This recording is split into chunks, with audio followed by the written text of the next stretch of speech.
எல்லாருக்கும் வணக்கம். நான் வந்து சிட்லார கிராமத்துலேருந்து பேசிகிட்ருக்கேன்.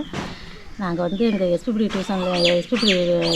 ஆஃபீஸ்லேருந்து நாங்கள் 4 மாதமாக எங்கள் பையனுக்கு ஜாமான் வாங்கிட்டுருக்கோம், பொருள் வாங்கிட்டுருக்கோம்.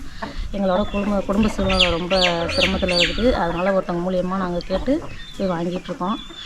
அதனால் எங்கள் வீட்டுக்கார் வந்து விவசாயம் தான் பார்க்குறாங்க. விவசாயம்னா அந்த கூலி வேலைக்கு தான் போயிட்டுருக்காங்க. அவங்க ஒரு நாளைக்கு 400 450 தான் சம்பாதிப்பாங்க. அது ரெகுலராக அந்த மாதிரி விவசாயம் வேலை கிடைக்காது. மழை பெஞ்சா உழவு ஓட்டினாக்க அது கரை இழுக்க, சோளம் தெளிக்க, இந்த மாதிரி வயலில் தண்ணி அடைக்கிற மாதிரி தான் போவாங்க. நான் வந்து 100 நாள் வேலைக்கு போவேன். ஒரு நாளைக்கு 250 அதை 3 வாரத்துக்கு ஒருக்க தான் வேலை வைக்கிறாங்க, 6 நாள். அதுலேயும் இடையில வந்து லீவ்லாம் விட்டுறாங்க. எனக்கு வந்து ஒரு பையன், ஒரு பொண்ணு வந்து 7th படிக்குது, பையன் வந்து 4th படிக்கிறான். 2 பேருமே இப்போ இங்கே கவர்மெண்ட் ஸ்கூலில் தான் படிச்சுட்ருக்காங்க. எஸ்பிபி நிறுவனத்துலேருந்து எனக்கு கிடைக்கிற பொருள் வந்து எனக்கு ரொம்ப பயனுள்ளதாக இருக்குது. என் பையனுக்கும் கொஞ்சம் ஹாஸ்பிட்டலில் போய் பார்த்தோம். சத்து குறைவாக இருக்குமா, கொஞ்சம் பையனை நல்லா பார்த்து சத்து உள்ளதாக வாங்கி கொடுங்க அப்படின்னாங்க. பழம்லாம் வாங்கி கொடுங்க அப்படின்னாங்க.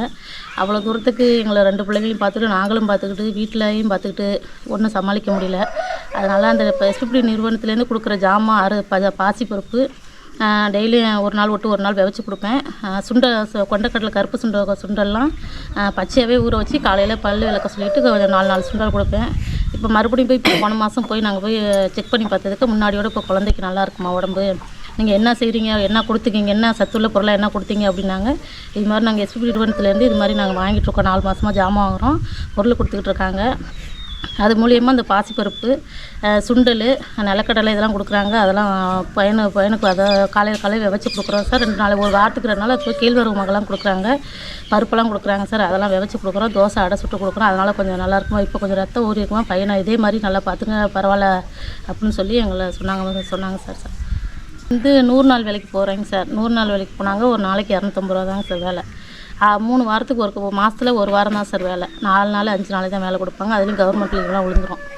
அதெல்லாம் இல்லாமல் அப்புறம் மற்றபடி மாடு 2 சின்ன கண்ணுக்குட்டி 2 இருக்குங்க சார். அதை பார்த்துக்கிட்டு வீட்டில் தான் சார் இருப்பேன். வீட்டுக்காரங்க தான் வேலைக்கு போய்ட்டு வருவாங்க. இந்த குழந்தைங்கள பார்த்துக்கிட்டு வீட்டோட தான் சார் இருப்பேன். அப்புறம் கொஞ்சம் இடையில வந்து இந்த மாடு காலை போட்டு மிதிச்சதுனால ஒரு விரலை சுத்தமாக அப்படியே போயிடுச்சுங்க சார். அதை ஆப்ரேஷன் பண்ணி முசிறி ஜிஹெச்சில் ஆப்ரேஷன் பண்ணி அதை எடுத்தாச்சுங்க சார். அந்த ஒரு விரலை அதிகமாக நடக்க முடியாதுங்க சார், வலி எடுத்துரும். அந்த நரம்பை கட் பண்ணி எடுத்ததுனால கொஞ்சம் 1 வருஷம் 2 வருஷத்துக்கு வெயிட் எதுவும் தூக்கக்கூடாது, அதிகம் நடக்கக்கூடாதுமான்னு சொல்லியிருக்காங்க சார். அதனால் நான் வீட்டோடையே தான் சார் இருக்கேன். வேறு எந்த வேலைக்கும் போகிறதெல்லாம் இல்லைங்க சார். ஏதோ வர வருமானத்தை வச்சு நான் பிள்ளைங்களை பார்த்துக்கிட்டு இருக்கேங்க சார். 2 குழந்தையும் பார்த்துக்கிட்டு படிக்க வச்சுக்கிட்டு இருக்கேங்க சார். கொஞ்சம் சிரமமாக தான் சார் விவசாயத்தை. அவங்களும் ரெகுலராக வேலை இருந்தால் பார்ப்பாங்க சார், ரெகுலராக வேலைக்கு போவாங்க. வேலை இல்லாத நேரத்தில் அப்புறம் வீட்டில் தான் சார் இருப்பாங்க. அவங்களும் வீட்டில் தான் சார் இருப்பாங்க. கொஞ்சம் கஷ்டமாக தான் சார் இருக்குது வீட்டில் வருமானம் பார்க்குறதுக்கு. அவங்க காலையில் சோளம் தெளிச்சாங்க, உழவு ஓட்டுவாங்க சார். உழவு ஓட்டி சோளம் தெளிக்க, கரை இழுக்க, இது மாதிரிலாம் ஆள் கூப்பிடுவாங்க சார். அவங்க காலைல 9 மணிக்கு 8 மணிக்கு 7 மணிக்கெலாம் போவாங்க சார்.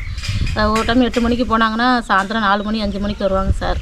இங்கே பக்கத்து ஊரில் இருந்தால் சாப்பாடு கொஞ்சம் எடுத்துகிட்டு போயிடுவாங்க சார். வெளியூருக்குலாம் போனாங்கனாக்கா, கொஞ்சம் பக்கத்தில் வெளியிலலாம் போனாங்கனாக்கா அங்கே அவங்களே வயக்காரங்களே வாங்கி கொடுத்துருவாங்க, அதை சாப்பிட்டுட்டு வந்துடுவாங்க சார். கொஞ்சம் லேட்டாக போனாங்கன்னா லேட்டாக வருவாங்க சார். கொஞ்சம் சீக்கிரம் வந்தால் சீக்கிரமாக வந்துடுவாங்க சார். எனக்கு எஸ்பிபி ஆஃபீஸ்லேருந்து கொடுக்குற ஜாமான் எனக்கு ரொம்ப பெனிஃபிட்டாக இருக்குங்க சார். ரொம்ப எனக்கு யூஸ்ஃபுல்லாக இருக்குது.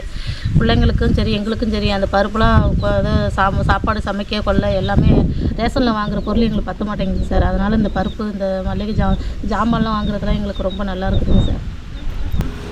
அது மாதிரி எனக்கு முன்னாடியே தெரியாமல் போயிடுச்சுங்க சார். எனக்கு இது மாதிரி முன்னாடி எங்கள் ஊரில் நிறைய பேர் வாங்கிட்டு வந்திருக்காங்க. அது எனக்கு தெரியலைங்க சார். எங்கள் சொந்தக்காரங்க ஒருத்தவங்க சொன்னதுக்கப்புறம் தாங்க சார், நீங்கள் இது மாதிரி போமா, இது மாதிரி சொல்லி எழுதி கொடு, உன்னோட குடும்ப சூழ்நிலை சொல்லு, அவங்க தருவாங்க, ஏற்றுக்குவாங்க, அவங்க எதுவும் ரெடி பண்ணி தருவாங்கன்னு சொன்னாங்க சார். அப்போ நாங்கள் ஆஃபீஸில் போய் எங்களோட குடும்ப சூழ்நிலையெல்லாம் பிள்ளைங்களெல்லாம் கூட்டிகிட்டு போய் காமிச்சோங்க சார். சொன்னோம் சார், நாங்கள் இவ்வளோ கஷ்டப்படுறோம், எங்களுக்கு ஏதாவது பார்த்து உதவி செய்யுங்கம்மா அப்படின்னு சொன்னாங்க சார்.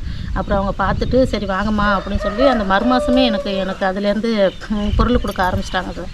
ஃபோன் பண்ணி சொல்லி பொருள் கொடுக்க ஆரம்பிச்சிட்டாங்க சார். நான் 3 மாதத்துக்கு எப்படியும் 2 கிலோ தராங்க சார். பருப்புலாம் 2 கிலோ தராங்க சார். அது இல்லாமல் நான் ரேஷனில் 1 கிலோ வாங்கிக்குவேங்க சார். சர்க்கரையெல்லாம் நான் அங்கேயே வாங்கிக்குவேங்க சார். அப்புறம் அந்த குழந்தைங்களுக்கு அதை வெவச்சு கொடுக்குறது, அது ஒரு நேரம் பிள்ளைங்க தீனி கேட்டால் தீனி வாங்கி கொடுக்க முடியாத சூழ்நிலைக்கு அந்த பருப்புலாம் நான் வெவச்சு கொடுப்பேங்க சார். சுண்டக்கடலை, பாசிப்பருப்புலாம் எல்லாம் வெவச்சு கொடுத்துக்கிட்டு தான் சார் இருக்கேன். அது ஒரு நேரம் தீனி சைடிஸ் மாதிரி அதுங்க எதுவும் சாப்பிட்டுக்கிட்டு இருப்பாங்க சார். அப்புறம் தீனியெல்லாம் எதுவும் கேட்க மாட்டேன். கையில் காசு இருந்தால் தீனி வாங்கி கொடுப்பேங்க சார். அப்படி இல்லைன்னா அதுங்களை தான் சார் வெவச்சு கொடுப்பேன். எஸ்பிபிடிக்கு எங்கள் குடும்பத்தின் சார்பாக ரொம்ப நன்றி, தேங்க்ஸ்.